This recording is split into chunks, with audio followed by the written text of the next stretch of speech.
Hola, soy Julio César. Bienvenidos una vez más al estudio de esta semana de Ven Sígueme aquí en Cumora NLJ. Es una bendición reunirnos cada semana para escudriñar las Escrituras y aprender juntos lo que el Señor desea enseñarnos en este tiempo. La semana pasada estudiamos las secciones 129 a 132 de Doctrina y Convenios, donde el Señor enseñó al profeta José Smith sobre la naturaleza de los ángeles, sobre cómo discernir espíritus y sobre la santidad del matrimonio eterno. Fue una semana llena de doctrina profunda y revelación. Hoy avanzaremos hacia el cierre del libro de Doctrina y Convenios, estudiando las secciones 133 y 134. Estas revelaciones son poderosas y directas.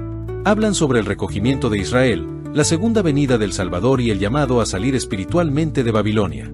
También nos enseñan principios eternos sobre la libertad religiosa y la relación entre la Iglesia de Jesucristo y los gobiernos del mundo.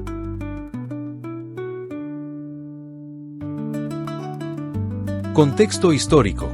Para comprender las enseñanzas de estas secciones, es importante ubicarnos en el tiempo y en las circunstancias que vivían los primeros santos. Contexto de la sección 133, año 1831. La sección 133 fue revelada el 3 de noviembre de 1831, en Jerome, Ohio. En ese momento, los líderes de la Iglesia se reunieron para revisar y preparar la publicación de las revelaciones que hoy conocemos como Doctrina y Convenios. Esta sección originalmente se presentó como un apéndice, como una voz final y solemne del Señor, antes de que las revelaciones fueran enviadas al mundo. Los santos estaban viviendo días de sacrificio, fe y mucha incertidumbre. La Iglesia todavía era muy joven. La mayoría de los miembros eran conversos recientes.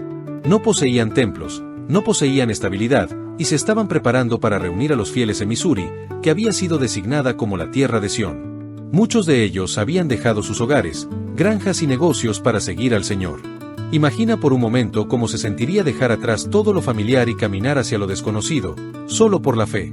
En ese ambiente de esfuerzo y dedicación, el Señor reveló la sección 133 para animarlos, para advertirlos y para enseñarles acerca de su segunda venida.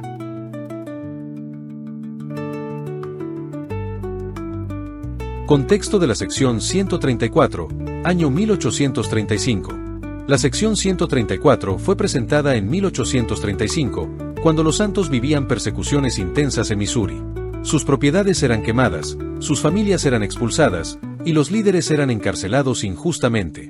En medio de estos abusos, los santos prepararon una declaración para aclarar que ellos no eran un peligro para el gobierno, ni buscaban rebelión o conflicto, sino precisamente lo contrario, buscaban paz, obediencia a la ley y libertad de conciencia. Esta declaración es lo que hoy conocemos como la sección 134. Aquí, la Iglesia enseña con claridad que Dios estableció los gobiernos para proteger los derechos de sus hijos. La libertad de culto es esencial para todas las naciones. La Iglesia no gobierna sobre asuntos civiles. Y los gobiernos no deben interferir en asuntos religiosos. Con este contexto, podemos comprender la profundidad de estas revelaciones.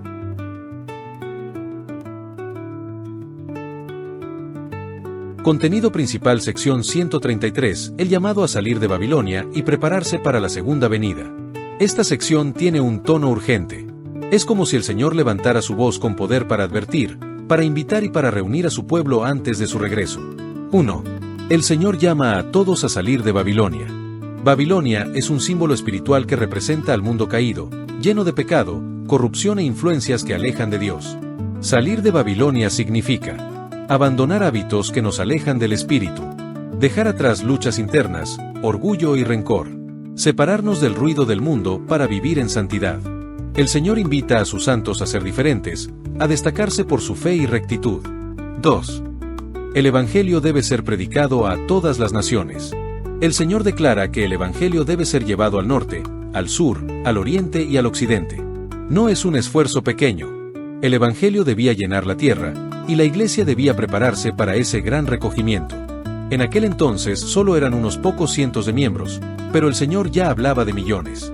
3. La segunda venida será gloriosa y visible. El Señor describe que cuando Él vuelva, se manifestará con poder, y todos lo verán. Menciona que dividirá las montañas, que las islas se unirán y que las naciones serán juzgadas. Estos símbolos muestran que su venida no será algo pequeño o escondido. Será majestuosa, brillante y poderosa para todo el mundo. 4. Israel será recogido. El Señor promete que los fieles que estén preparados, aquellos que hayan sido fieles a sus convenios, serán recogidos espiritualmente y físicamente. Este recogimiento es tanto literal como espiritual. Y hoy, este recogimiento continúa a través de la predicación del Evangelio, la obra misional, la obra del templo, la conversión personal. El Señor invita a cada uno de nosotros a ser parte de ese recogimiento. Sección 134, Declaración sobre los gobiernos y la libertad religiosa. Esta sección es diferente. No es una revelación directa del Señor, sino una declaración inspirada de los santos sobre cómo debe funcionar un gobierno justo. 1. Dios estableció los gobiernos para proteger los derechos de sus hijos. El propósito de un gobierno no es dominar, sino proteger la libertad, la propiedad, la vida, la seguridad. Un gobierno justo se convierte en una bendición para su pueblo. 2. El derecho de adorar a Dios es sagrado. La declaración enseña que cada persona debe ser libre de adorar como desee, sin persecución. Esto incluye la libertad de creer, la libertad de no creer, la libertad de cambiar de creencia. La Iglesia defiende que nadie debe imponer su religión por la fuerza. 3. Los santos deben obedecer las leyes. La Iglesia enseña claramente que sus miembros deben ser ciudadanos ejemplares, obedeciendo las leyes del país mientras éstas no violen los mandamientos de Dios. 4. La Iglesia no controla al gobierno y el gobierno no controla a la Iglesia. Son dos esferas diferentes. La Iglesia guía lo espiritual. El Estado guía lo civil. Cuando ambos respetan ese equilibrio, la sociedad es más justa.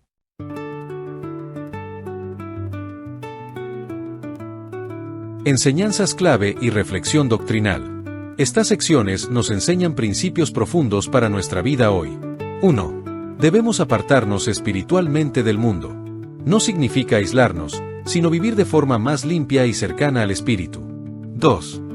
El Evangelio debe llenar la tierra. Cada miembro tiene un papel en esta obra, compartiendo testimonio, sirviendo y amando. 3. Cristo volverá. La segunda venida no es un mito ni una idea simbólica. Es un acontecimiento real, glorioso y cercano. 4. La libertad religiosa es un don divino. No debemos darla por garantizada. Es un derecho por el que muchas generaciones han sufrido y luchado. 5. Debemos ser buenos ciudadanos. El Señor espera que seamos luz en nuestra nación, cumpliendo con nuestras responsabilidades sociales con rectitud.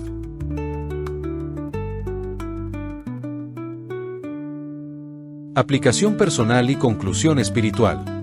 Pensemos por un momento en nuestras vidas. ¿Hay algo de Babilonia que todavía necesitamos dejar atrás? ¿Estamos viviendo de manera que estemos preparados para la segunda venida? ¿Defendemos la libertad de adorar, incluso cuando otros creen diferente a nosotros? ¿Somos ciudadanos pacíficos, honestos y respetuosos? Estas secciones nos recuerdan que Dios tiene un plan grande, eterno y lleno de luz. Él desea que estemos preparados, que vivamos con fe y que confiemos en su poder. El Señor está reuniendo a su pueblo. Y tú eres parte de esa obra. Tu fe, tu esfuerzo y tu testimonio importan más de lo que imaginas.